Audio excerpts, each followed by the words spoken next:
We are a country readying itself to vote in a leader, one that will hopefully address the plethora of issues that stand to be resolved. For some, it will be displacement concerns that take precedence. For others, it will be cost of living, and for yet others, it will be infrastructure development. But still, there is one overarching issue that could eat into the success of all the others, and that is corruption. Corruption is omnipresent, so much so that many feel that it has become entrenched in our very culture and needs a strong, honest leadership to really eradicate it from our midst. In our next story, we take a look at an event which celebrated everyday champions of anti-corruption and also looked at ways in which to empower all citizens with the right to hold offenders accountable.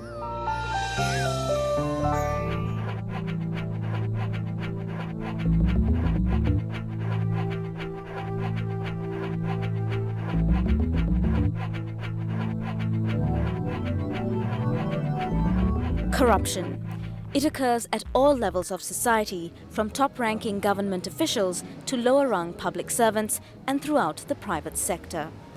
Despite legal safeguards, corruption continues unchecked due to a lack of accountability, democracy and transparency in dealings varying from school admissions and privatization ventures to tenders and election campaigns. Corruption manifests itself in many ways: bribery, extortion, misuse of public property, nepotism, and much more. In Sri Lanka, the problem seems to be worsening. Its position in the Corruption Perception Index has dropped from 92 last year to 97 amongst 180 countries this year. The index, which focuses on corruption in the public sector, is conducted by Transparency International, the global civil society organization leading the fight against corruption. It is to mobilize people to stand up against corruption that Transparency International Sri Lanka marked UN Anti-Corruption Day by organizing its 6th annual National Integrity Awards ceremony. It recognizes the commitment of individuals working to eradicate corruption from their workplaces and society as a whole. Delivering the welcome address, Executive Director of Transparency International Sri Lanka, J.C. Waliyamuna, expressed his concern that those who stood against corruption in this country often did so at risk to their lives, and stressed the importance of the need to give Sri Lanka's corruption problem due prominence. The first ever International Integrity Awards winner from Sri Lanka, internationally, Lasantha Wickramatunge, was brutally murdered in broad daylight on the 7th of January this year. Another Integrity Awards winner, Poddala Jayantha, was forced to live in exile due to real threats on his life. Let us hope that there will be at least fair, transparent, and independent investigations by law enforcement officials and authorities, at least now. We know that the only crime they committed is to expose corruption at very high levels. This leaves the question whether the country is at this juncture, is serious about fighting corruption against corruption at all levels. Our constitution and other legal instruments guarantees all possible liberties that one can imagine. Understandably, very few are bold enough to challenge corruption and those indulging in it. One has only to look to the recent past to know that the risks involved are very real. Mr. Lalit Ambanwala, an audit superintendent and National Integrity Award winner in 2004, paid a heavy price for his fraud investigations, losing the sight of one eye as a result of an acid attack. 2002දී මරණාසන්න තත්ත්වයට පත් වුණා මේ වංචාව දූෂණය සහ අල්ලසට විරුද්ධව කටයුතු කිරීම රජයේ සේවකයෙක් වශයෙන් ඒ අවස්ථාවේදී විශේෂයෙන්ම විගණකාධිපති දෙපාර්තමේන්තුවත් සිවිල් සංවිධානයත් අනුකූල සියලු දෙනාත් එකතු වෙලා කරන ලද කැපකිරීමත් උද්ඝෝෂණවත් ප්‍රතිඵලයක් වශයෙන් මට නිසි ප්‍රතිකාර ලබා දීලා මට නැවත සේවය කරන්න පුළුවන් අවස්ථාවට සැලසුණා. විශේෂයෙන්ම ශ්‍රී ලංකාවේ මා කියන සතුටුයි විවිධ සංවිධාන මේ සම්බන්ධයෙන් ක්‍රියාත්මක වෙන යාන්ත්‍රණයක් තියෙනවා රජයේ විගණකාධිපති දෙපාර්තමේන්තුව අනිකුත් කමිෂන් සභා නමුත් මේ සියලුම යාන්ත්‍රණ නිසි පරිදි එකවන්ම ක්‍රියා කළ යුතු වෙනවා. හේතුව විගණනකාර්ය දෙපාර්තමේන්තුව වශයෙන් අපි කටයුතු සිද්ධ කරාට අනිකුත් කාරණාවල් ඉදිරියට යාමට සහ සම්බන්ධතාවයක් අනිකුත් ආයතනවල අවශ්‍ය වෙනවා. එසේ නොවිචීම නිසා අපි විසින් හෙළිදරව් කරන බොහෝමයක් කාරණාවල් ලිපිලේඛන පමණක් සීමා වෙනවා. මේ තත්ත්වය Today, Mr. Ambanbela continues to work undeterred as an audit superintendent. Although they are rarely recognized, there are many people like him, pitched in the battle against corruption in their respective fields, knowing full well the risks they face.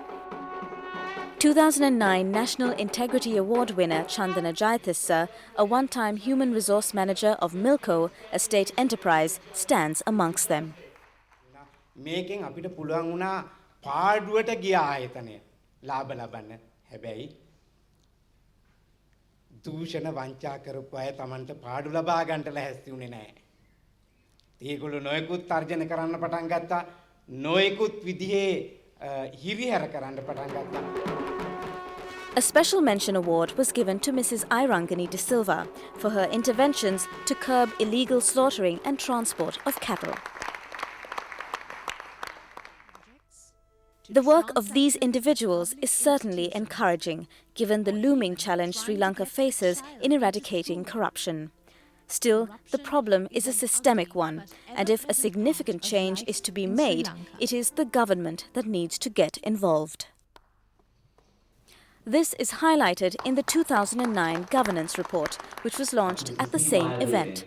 The report emphasizes the need for meaningful support by the government in the fight against corruption. In 2009, Sri Lanka transitioned from decades of armed conflict to a state of peace. But what was the landscape of governance during the conflict? And exactly what are the challenges to governance in this post-war period? We hope that in your hands it will become material for advocacy. To invigorate the discussion on governance as we, together with you, push forward towards a just and fair society, indeed a nation of integrity. Ladies and gentlemen, the Executive This problem is not Sri Lanka's alone. Countries from all over the Asian region also suffer from the same affliction and should strengthen efforts to learn from each other's anti-corruption models. Chief guest at the event, Arvind Kejriwal, is a social activist from India and advocate for greater transparency within the Indian government. Mr. Kejriwal was awarded the prestigious Ramon Magsaysay Award for Emergent Leadership for his role in the activation of the Right to Information Act. Right to information is one thing which has given a very powerful tool in the hands of ordinary people in India. It has empowered ordinary people in a manner which no other law post-independence empowered.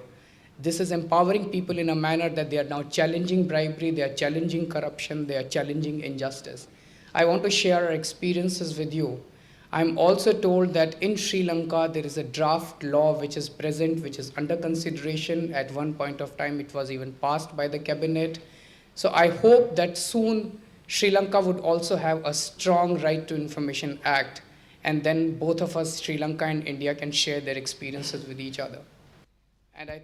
With the momentum provided by Transparency International Sri Lanka, as well as other organizations, Sri Lanka too may be successful in introducing laws and a Freedom of Information Act to help curb corruption in the country.